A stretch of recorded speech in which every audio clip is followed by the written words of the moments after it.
luar biasa. Begini, PDB kita itu atau pendapatan domestik bruto kita sekarang hampir 900 miliar dolar karena kurs rupiah agak terpuruk ya, jadi secara dolar akan menurun. Dengan per kapita income kurang lebih sekitar 3.600-3.700 dolar. Pertanyaannya, apakah Indonesia bisa seperti Malaysia? Malaysia kurang lebih sekitar 10.000-11.000 dolar per kapita income. Padahal tahun 90-an Malaysia banyak belajar dari Indonesia, tapi mereka sekarang tumbuh dengan per kapita income 10.000-11.000. Kalau Indonesia bisa mencapai seperti Malaysia dengan PDB pendapatan per kapita 10.000 sampai 11.000, ekonomi kita, PDB kita itu akan tumbuh dari yang sekarang 900 miliar dolar menjadi 2,5 sampai 2,6 triliun US dollar. Itu bukan angka yang kecil. Ya. Kalau seandainya terjadi hari ini terjadi, Indonesia menempati urutan yang ke-6 terbesar di dunia. Nomor 1 itu Amerika dengan PDB 15 triliun dolar. Nomor 2 itu China berdasarkan data tahun 2012 8,4 triliun US dollar. Nomor 3 itu Jepang sekitar 6 triliun US dollar. Nomor 4 itu Germany sekitar 3,2 triliun US dollar. Kelima itu Prancis sekitar 2,6 triliun US dollar. Dan UK, Inggris itu 2,4. Nah, kalau Indonesia bisa 10.000 dolar per kapita income, Indonesia itu 2,5 triliun US dollar. Dan pertanyaannya sekarang, apakah Indonesia bisa mencapai pendapatan per kapita 10.000 sampai 11.000 dolar? Jawabannya pasti bisa. Pasti bisa. Kenapa? Indonesia itu memiliki semua ingredient yang diperlukan untuk menjadi negara yang besar. Contoh, dari populasi kita besar, sisi usia lebih dari 30% masyarakat, lebih dari 50% masyarakat kita berusia di bawah 30 tahun. Jadi masyarakat Indonesia adalah masyarakat produktif dari usia. Kemudian sumber daya alam di Indonesia, praktis kita punya semua. Kelautan kita itu terbesar di dunia. Jadi Indonesia itu punya resources kelautan terbesar di dunia. Kemudian dari sisi pertambangan kita sangat kuat. Dari mulai batu bara, kemudian timah, biji besi, kemudian emas, nikel dan lain-lain. Bahkan batu bara kita salah satu produsen terbesar di dunia. Kemudian kita bicara dari sisi perkebunan sangat kuat. Ya, karena kita luas, hanya punya 2 musim, sehingga subur sekali. Bahkan di kelapa sawit kita terbesar di dunia. Kita telah mengalahkan Malaysia, karena Malaysia areanya lebih kecil. Pertanian juga begitu, seharusnya kita mampu untuk luar biasa, karena dalam kita juga luas. Ekonomi kita strukturnya juga sangat retail, ya, jadi ditopang oleh UMKM. Jadi semua syarat kita punya. Ya, jadi kalau dikelola dengan benar, saya pernah berhitung ya, kalau ekonomi kita tumbuh 8-9% net, dan itu mungkin ya kalau misalnya masalah-masalah yang kita hadapi kita atasi. Dalam 10 tahun Indonesia bisa memiliki PDB 3-3,6 triliun US dollar. Jadi kita tidak perlu menunggu tahun 2030 sebetulnya. Sepanjang kita mampu tumbuh 8-9% secara konsisten setiap tahun. Jadi kepada semua calon-calon pengusaha yang di sini, ini adalah kesempatan justru buat adik-adik sekalian, karena 10 tahun lagi kalian itu akan berusia 30 tahun lebih. Ya, saya kasih contoh. Tadi Pak Dubes mengatakan tidak ada kata terlambat. Betul sekali. Nothing is too late. Saya baru datang dari China. Ada orang namanya yang punya Alibaba, Jack Ma. Jack Ma tahun 99 adalah seorang guru bahasa Inggris dengan gaji 10 dolar satu hari. Jadi 1 bulan kalau 20 hari kerja, pendapatan dia 200 dolar atau 2 juta rupiah lebih sebulan. Dan internet itu mulai tumbuh di akhir tahun 90-an di China. Kemudian dia membuat e-commerce, online shopping. Ya, dia sebut dia pakai nama Alibaba. Sekarang telah 14 tahun mau ke publik, diperkirakan nilainya akan mencapai 100 miliar US dollar. Ya, 100 miliar US dollar itu artinya 1.200 triliun. 1.200 triliun itu kurang lebih sekitar 70% daripada PDB Indonesia tahun 2013 oleh seorang guru bahasa Inggris dalam waktu 14 tahun. Dan dia mulainya umur 40 tahun. Facebook, kalau kita flashback, sosial media pertama yang terkenal apa namanya? Friendster, awal 2000-an. Semua pakai Friendster kan? Ya. Ada anak muda umur 20 tahun, tahun 2004. Ya, dia dari Harvard, masih sekolah, dia buat Facebook. Apa yang dia fokuskan? Kualitas. Jadi featuresnya dibuat lebih menarik, lebih user friendly. Apa kelemahan Friendster? Dia coba perbaiki. Waktu itu usia 20 tahun. Kemudian sekarang 2013, 9 tahun kemudian, Facebook sudah go public dan menjadi sangat besar. Friendster masih ada sosial medianya? Sudah tidak ada. Yang lain-lainnya yang ada. Ya, dibeli oleh orang Malaysia, Berjaya Group. Facebook nilai sahamnya kan sudah go public 120 miliar dolar. Dan Mark Zuckerberg masih punya 20%. Artinya masih punya 24 miliar US dollar kayak dia. Kalau dirupiahkan sekitar 280 triliun. Hanya dalam waktu 9 tahun. Ya, jadi nothing is too late. Dan itu dari nol betul. Jadi kalau saya lihat apa potensi di Indonesia, tentunya yang terkait dengan teknologi itu menjadi potensi. Kemudian yang terkait dengan basis konsumen itu sangat potensi. Ya, karena kita betul-betul ekonomi kita itu ditopang oleh middle class. Basis middle class kita itu besar sekali. Kemudian ya termasuk tentunya farmaceutical yang sifatnya massal. Pendidikan juga sangat luar biasa. Tahukah kita bahwa 92% atau kurang lebih 230 juta jiwa masyarakat kita itu SMA ke bawah. Jadi mereka perlu pendidikan. Dan dari situ 40% SD ke bawah, sekitar 1 juta juga. Jadi siapa yang mau ke pendidikan juga potensi. Infrastruktur bagus kan. Ya, karena Indonesia untuk bisa yang saya katakan tadi, ya, dengan per kapita income 13.000 sampai 15.000, kalau tumbuh 8-9% dalam 10 tahun, ya, tiap tahunnya 8-9%. Itu artinya pembangunan infrastruktur harus masif. Ya. Jadi mulai jalan tol, power, air, jembatan, kemudian seaport, airport, dan itu mutlak sudah kalau Indonesia mau maju. Karena Indonesia negara kepulauan.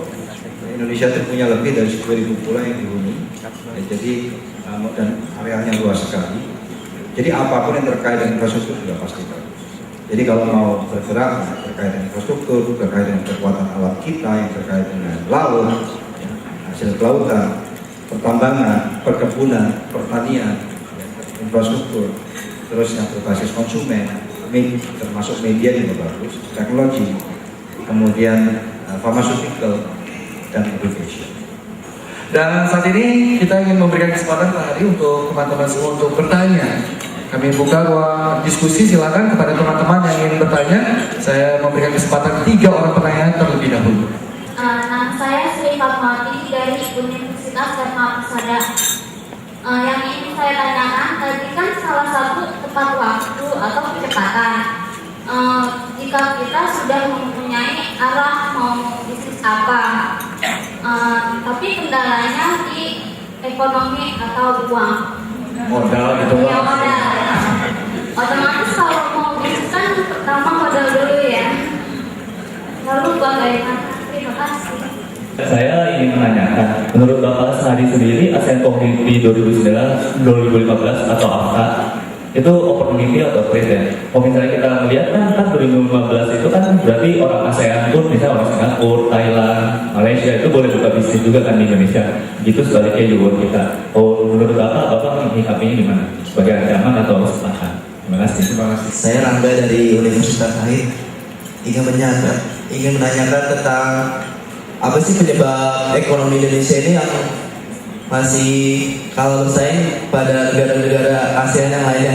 Terima kasih. Banyak.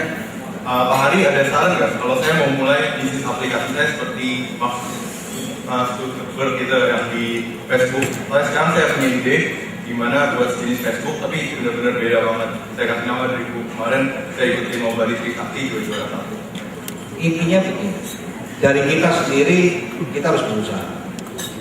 Kalau misalnya modalnya kurang, ya coba cari kegiatan yang memerlukan modal kecil. Mungkin jadi broker properti, broker apa, itu kan tanpa modal, asuransi. Ya itu yang membuat kita bisa mengumpulkan modal. Atau bekerja bersama-sama dengan teman partnership. Atau kalau punya konsep bisa meyakinkan orang, cari modal. yang sekarang mulai banyak modal ventura dan sebagainya. Tapi dari pemerintah sendiri memang harus mencoba untuk bisa membantu para pengusaha-pengusaha pemula ini bisa maju, yaitu akses ke tentunya pemodalan, pinjaman dengan bunga lunak, kemudian pendirian modal-modal ventura yang dikhususkan untuk menopang usaha kecil, karena segala sesuatu dimulai dari bawah ya, dan lain sebagainya. Tapi itu suatu hal yang tentunya merupakan kewenangan atau tugas daripada pemerintah. Dari kita sendiri, yaitu tadi kita bisa mengajak modal, bisa modal ventura atau apa, selama kita bisa meyakinkan mereka konsepnya bagus, atau kita rame-rame dengan teman-teman untuk membuka satu usaha, atau ya kita cari modal dulu sendiri ya, untuk di kegiatan yang memerlukan modal kecil. Jadi itu mau tidak mau harus dilakukan. Yang jelas harus memiliki fighting spirit. Dalam 23 tahun dimensi grup, ini bukan mau memamerkan, saya ingin motivasi. Nothing is impossible. Karyawan ada 27.000, perusahaan lebih dari 200, Lambat sudah go public dengan nilai saham lebih dari 8 miliar US dollar per hari. Jadi itu tumbuh selama 23 tahun. Seorang pengusaha diperlukan konsistensi juga. Konsistensi sangat penting. Banyak orang di tengah jalan belum sampai destiny-nya, tujuannya sudah putus asa. Padahal hidup itu tidak linear. Life is not linear. Jadi misalnya hari ini kita mulai, tahun depan tambah 1, tahun depan tambah 1. Bisa lama kita di bawah, kemudian pada satu titik kita akan cepat tumbuh. Karena kenapa? Sukses itu satu proses, perlu dibangun. Ya, jadi kita perlu membangun network, kita perlu membangun kepercayaan dari stakeholder, kita perlu membangun organisasi, kita perlu membangun SDM, membangun sistem, dan lain sebagainya. Pertanyaan berikutnya adalah free trade area. Ini jadi momok menakutkan atau justru jadi kesempatan luar biasa? Bagi saya ya artinya persaingan akan makin intensif ya, karena dari pengusaha-pengusaha di luar ya, di kawasan ASEAN bisa juga berkompetisi dengan kita secara head to head. Tapi jangan membuat nyali kita kecil, karena kenapa? Pasar yang paling besar tetap di Indonesia. Saya yakin kalau kita betul-betul punya fighting spirit tinggi, kita mau tadi fokus pada kualitas, kita pasti menang. Dan bahkan kita juga bisa berusaha di tempat mereka ya. Jadi pasar yang besar itu kan Thailand juga besar, Vietnam juga besar, kemudian Filipina juga besar, populasi yang sangat besar. Jadi jangan kualitas, jangan lihat dari sisi negatifnya, lihat dari positifnya. Karena dunia ini sudah mengarah ke globalisasi. Jadi yang kita hadapi bukan Asian Economic Community saja, nanti juga Asia, kemudian akan ke global gitu. Jadi mental kita, mindset kita harus dipersiapkan. Kalau suatu saat kita akan menghadapi free competition dengan siapa saja di seluruh dunia. Makanya saya katakan tadi fokus on quality and speed. Nah, berbeda dengan pendapat Mas yang di belakang Pak Hari yang mengatakan bahwa kenapa ekonomi akhir-akhir ini ekonomi Indonesia kalah bersaing dengan dibandingkan negara Asia lainnya. Kita tahu lah, kita banyak masalah. Jadi bahwa Indonesia itu punya potensi. Jadi saya katakan Indonesia bisa seperti negara yang lain-lain yang sangat besar ya. Bahkan kalau kita memiliki per kapita income $10.000, kita bisa nomor 6 hari ini. Ya, tentunya dengan catatan, 1, korupsi harus diberantas. Dua, penegakan hukum harus betul-betul dilaksanakan dengan baik. Ketiga, masalah kejelasan, masalah certainty di dalam semua aturan, perusahaan dan sebagainya. Kemudian masalah juga pendidikan. Ya, pendidikannya harus ditingkatkan kualitas maupun kuantitas dari kelas tersebut bahwa masyarakat kita yang SD bawah juga bisa. Jadi bukan hanya pendidikan formal yang kita perkuat, tapi juga informal, ya seperti vocational training. Karena banyak masyarakat kita itu sudah tidak layak masuk sekolah lagi. Jadi pemerintah lah harus menggunakan. Kemudian yang tidak kalah penting, kita harus mampu menciptakan kebijakan-kebijakan ekonomi yang menciptakan nilai tambah dan menciptakan lapangan kerja. Ya, karena masyarakat kita ini populasi besar sekali. Kita negara nomor 4 terbesar di dunia dari sisi populasi. Jadi intinya perekonomian kita bisa bersaing dengan negara lain, tapi asal ada perbaikan di bidang pendidikan, ya Pak ya, masalah hukum dan aturan-aturan yang berlaku ini, penjelasan dari aturan-aturan yang ada. Kepastian hukum, kepastian berusaha, kepastian dalam segala aturan dan sebagainya tanpa perlu siapa latar belakangnya. Yang terakhir Pak, mungkin Bapak ingin mengadopsi Dreambook, aplikasi Dreambook sebagai aplikasi WeChat juga, sama seperti aplikasi WeChat. Bagaimana bisa mengembangkan aplikasi ini bisa sebesar WeChat? Silakan saja. Jadi kalau ada konsep kita bisa ngobrol karena apapun terkait dengan online itu memang bisa datang dari mana-mana. Ya karena itu sangat memerlukan kreativitas dan saya yakin justru yang mudah-mudahan sangat kreatif. Kita pun nanti setelah komunikasi yang besar seperti WeChat, jadi 20 juta, 25 juta, 30 juta, nanti akan introduce ke jasa lainnya, bisa e-commerce, kalau bisnis online. Yang penting pertama kan menciptakan komunitas. Itulah kenapa Facebook itu menciptakan komunitas sebanyak banyaknya. Kemudian dari situ baru bisa iklan, baru bisa introduce service yang lain. Tencent di China juga begitu. Ya. Online ini memang hebat. Perusahaan media terbesar di dunia itu sudah online. Namanya Google. Kita semua tahu. Berapa nilai pasarnya Google? 285 miliar US dollar. Berapa itu? 3.200 triliun. Jadi kurang lebih 2 kali lipat daripada APBN Indonesia tahun 2013. Bayangkan saja. Karena online itu agak beda. Marketnya itu dunia. Kalau kita seperti televisi, CTI contoh, marketnya Indonesia. Kita tidak mungkin bisa ditonton masyarakat di luar negeri. Jadi marketnya terbatas di 250 juta population. Tapi kalau WeChat kita launch, orang Singapura belum coba. Ya kan? Kalau dunia ini populasinya 7 miliar, ya itulah pasarnya. Pasar Facebook ya 7 miliar jiwa itu. Pasar yang Google ya 7 miliar jiwa itu. Saya kembalikan ke audience. Menjadi entrepreneur yang baik kan. Nah, tapi kalau sekarang kan untuk menjadi entrepreneur mungkin ide-ide untuk menjadi entrepreneur itu banyak. Mengingat salah satu obstacle untuk menjadi entrepreneur di Indonesia adalah human resources yang dimana seseorang untuk capable untuk pembangunan dan infrastrukturnya untuk infrastructure developmentnya itu kan masih banyak human resources yang kita outsource dari luar negeri. Saya minta Pak kita untuk menceritakan pernah mengalami kerugian atau kegagalan sehingga kemudian bagaimana Pak kita bangkit dari kegagalan. Jadi gini, bagaimana menurut Bapak Arditanu terhadap produk pertanian yang bersifat fleksibel atau mudah rusak? Terus bagaimana jaminan pasarnya? Dan apakah bisa produk pertanian bermain di online gitu? Maksudnya bisa lebih profit di pasar online? Ya, terima kasih. Yang saya lihat ya biasanya terkendala. Kendalanya tiga, bukan modal saja, tambah modal juga skill. Jadi kita harus terus mengasah skill kita. Kemudian juga dari infrastruktur dia bukan tugas kita, itu tugas daripada pemerintah. Kalau tiga ini bisa diperbaiki, akses ke capital, modal, kemudian skill kita perbaiki juga, kita asah terus, kita perbaiki, kemudian yang juga ditunjang dengan infrastruktur yang baik, itu entrepreneurship di Indonesia akan tumbuh sangat luar biasa. Jadi ini perlu kolaborasi ya tentunya antara pemerintah dan masyarakat untuk bisa membangkitkan ini. Pandangan Pak Harit soal pertanian apakah mungkin juga dimasukkan sebagai bisnis online?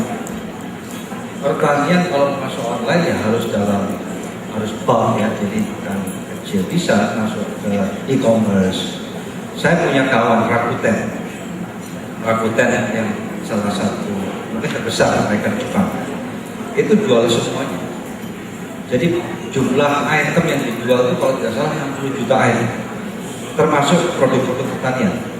Ya jadi bisa saja masuk ke online. Tapi konkretnya bahwa pertanian adalah lahan yang menjanjikan juga. Ya, Indonesia seharusnya juga membuat ini sebagai basis ekonomi kita. Karena 70% masyarakat kita itu ada 4 bidang. 1 pertanian, 2 itu adalah perikanan, yang ketiga itu UKM, yang keempat itu buruh. Jadi pemerintah harus fokus di 4 ini kalau ingin membuat bangsa kita maju seperti yang tadi saya sampaikan. Nah yang terakhir Pak, bagaimana cerita keterpurukan Bapak dalam memulai bisnis ini sehingga menjadi besar, sekaligus memberikan tips dan trik buat teman-teman calon pengusaha muda di masa depan. kegagalan juga. Saya sering gagal. Cuma tadi kan saya ngomong bagus-bagusnya saja. Jadi seorang entrepreneur itu ya resikonya kalau gagal ya harus ditolak sendiri. Ya, jadi saya pernah gagal dalam satu proyek yang sangat signifikan gagalnya. Pernah dengar Friend apa tidak? Telepon Friend. Pendirinya itu saya. Jadi saya dirikan tahun 2002. Dulu zaman tahun 90-an, telepon itu pakai sistem AMPS 082. Begitu di cloning itu bisa didobel-dobel begitu sadap itu macam-macam, sehingga billingnya bisa melonjak tinggi. Akhirnya saya ambil-ambilin. Ada 3 operator di Indonesia saya ambil, kemudian tiganya saya merger. Saya merger jadi satu, kemudian saya ganti namanya Mobile Aid dan produknya saya ganti brand dengan alih teknologi ke CDMA. Tahun 2003 selesai, kemudian saya luncurkan, sangat bagus. Mungkin waktu itu dikenal iklannya hari gini, ya, cukup dikenal. Tahun 2006 saya go-publican dengan nilai pasarnya waktu itu mencapai $700 miliar, jadi 7 triliun lebih. Dan saya masih punya 2/3, 67%. Jadi hampir $500. Kemudian karena saya sibuk di media dan lain-lain, pengembangan yang lain, akhirnya saya serahkan ke manajemen secara independen. Singkat cerita, salah pengelolaan tahun 99 kedodoran dan saya jual. Akhirnya saya putuskan saya jual dan saya cut loss. Cut lossnya berapa kira-kira? 140 juta US. Ya, jadi kalau dirupiahkan itu 1,5 triliun. Nah sekarang pertanyaannya, kapok atau tidak? Ya kalau saya kapok ya saya jalan tepat. Tapi justru kegagalan adalah satu peringatan, satu hal yang perlu kita pakai untuk introspeksi supaya kita lebih baik lagi. Ya, sejak saat itu saya lebih berhati-hati di dalam SDM, di dalam sistem dan lain sebagainya, dan membuat energi grup tumbuh jauh lebih baik lagi. Ya, jadi kalau menjadi entrepreneur, mentalnya mesti kuat. Itu penting. Terima kasih. Sekali lagi dari saya, kita